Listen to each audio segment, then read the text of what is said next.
പുരസ്കാര നിറവിൽ അനന്തപുരിയിലെത്തിയ മോഹൻലാലിന് ആശംസകൾ നേർന്ന സുഹൃത്തുക്കളും സഹപ്രവർത്തകരും. താരനിബിഡമായിരുന്നു സംസ്ഥാന സർക്കാർ ഒരുക്കിയ സ്വീകരണ ചടങ്ങിലെ വേദിയും സദസ്സും. പരമോന്നത അംഗീകാരമായ ദാദാസാഹിബ് ഫാൽക്കെ പുരസ്കാരം മോഹൻലാലിന് ലഭിച്ചതിൽ സന്തോഷം പങ്കുവച്ച് പ്രമുഖ നിർമ്മാതാവും ജനം TV എക്സിക്യൂട്ടീവ് ചെയർമാനുമായ ജി സുരേഷ് കുമാർ. ഏറ്റവും സന്തോഷം ഉള്ളൊരു മൂമെൻ്റാണിത്. വളരെ സന്തോഷമുണ്ട്. നമ്മളെ കൂടെ നടന്ന് ഞങ്ങൾ കളിച്ച് നടന്ന ആൾക്കാർ, അതിലൊരാൾക്ക് ഇന്ത്യയിലെ ഏറ്റവും പരമോന്നതമായിട്ടുള്ളൊരു ബഹുമതി സിനിമയിൽ അത് കിട്ടുക എന്ന് പറയുന്നത്, അതും ഈ സമയത്ത് ഏറ്റവും പ്രായം കുറഞ്ഞ ആളാണ് ലാൽ.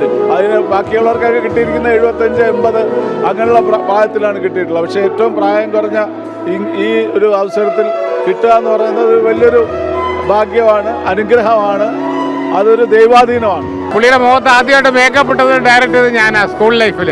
അപ്പം അന്നോട്ടുള്ള സുഹൃത്തുബന്ധമാണ്. ഇത് വലിയ അച്ചീവ്മെൻ്റാണ്. ഇനി പുള്ളിക്ക് കിട്ടേണ്ടത് ഭാരതരത്നമാണ്. ഇതിനപ്പുറം ഒരു അംഗീകാരം സിനിമയിൽ നിന്നൊരു ആളിന് കിട്ടാനില്ല. ഞങ്ങളുടെ അഭിമാനമാണ്. കാരണം എനിക്ക് തോന്നുന്നു മോഹൻലാലിനെ പറ്റി ഒരു മനുഷ്യനും ഇങ്ങനെ അല്ലാതെ മറുത്തു പറയില്ല.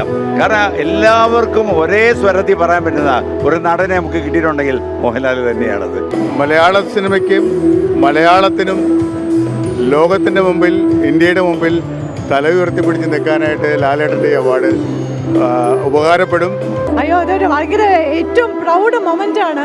കേരളത്തിനെന്നല്ല, മലയാളികൾക്കെന്നല്ല, ഇന്ത്യക്കെന്നല്ല, ലോകത്തെമ്പാടുമുള്ള മലയാളി മനസ്സുകൾക്ക് ഏറ്റവും പ്രൗഡസ്റ്റ് മൊമെൻ്റാണ്. ലാലേട്ടന് ദാദാ ഫാൽക്കെ അവാർഡ് കിട്ടുമ്പോൾ നമ്മുടെ സ്വന്തം വീട് കിട്ടിയ പോലെ, അപ്പോൾ അതിൻ്റെ ഏറ്റവും വലിയ സന്തോഷം ആഘോഷിക്കാൻ വേണ്ടി വന്നതാണ്. സന്തോഷം, അഭിമാനം. നമ്മുടെ ലാലേട്ടൻ്റെ ഒരു അവാർഡ്, അത് എല്ലാം സന്തോഷം. 2025 നല്ല വർഷമാണെന്ന് തോന്നുന്നു.